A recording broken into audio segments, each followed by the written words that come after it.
এইখান থেকে যদি এটা কেটে নেওয়া হয়। আসসালামু আলাইকুম রহমতুল্লাহ, আশা করি সকলে ভালো আছেন। আপনাদের দোয়া এবং আল্লাহ তাআলার অশেষ রহমতে আমিও ভালো আছি আলহামদুলিল্লাহ। তো আজকে মূলত একটা ব্যতিক্রম ভিডিও নিয়ে আসছি। দেখেন, এটা আমার একটা দুম্বা, আলহামদুলিল্লাহ আমি অনেক দিন হয়েছে নিছি, ইভেন পালতেছি এখানে। তো এটা তার্কিক জাত বলা হয়, কেউ কেউ তুর্কিও বলে থাকে।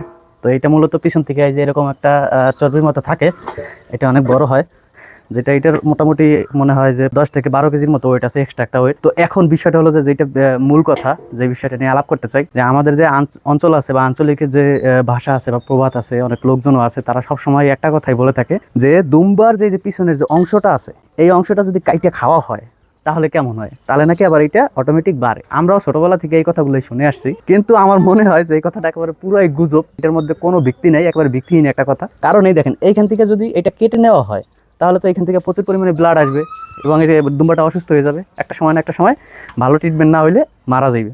তো আমরা যেটা জানতাম বা যেটা শুনছি, ছোটোবেলায়ও শুনছি, আমিও শুনছি, ইভেনটা এখন পর্যন্ত মানুষ বলে, যেমন আজকেও অনেক লোকজন আসছে এবং সাংবাদিকরা আসে, তারাও বলতেছে এইটা, যে এটা তোমরা কাইটে খাইয়ে ফেলাও তাইলে আবার হয়ে যাবে। কিন্তু এই কথাটা আসলে ভিত্তিহীন, এই কথার কোনো ভিত্তি নাই। এটার উপরে কেউ এই কথার উপরে কেউ জোর দিয়ে বা কেউ বলতে পারবে না যে এটা কাইটে খাওয়া যায়। এটা আসলে আমি আমার দিক থেকে যতটুকু দেখছি বা যতটুকু বুঝছি, আপনারা চাইলে এটা নিয়ে ঘাটাঘাটি করতে পারেন। এটা পুরো ভিত্তিহীন একটা কথা, এটা খাওয়া যায় না। তো সকলে ভালো থাকবেন, আমাদের এই কার্যক্রমের জন্য দোয়া করবেন। আসসালামু আলাইকুম রহমতুল্লাহ।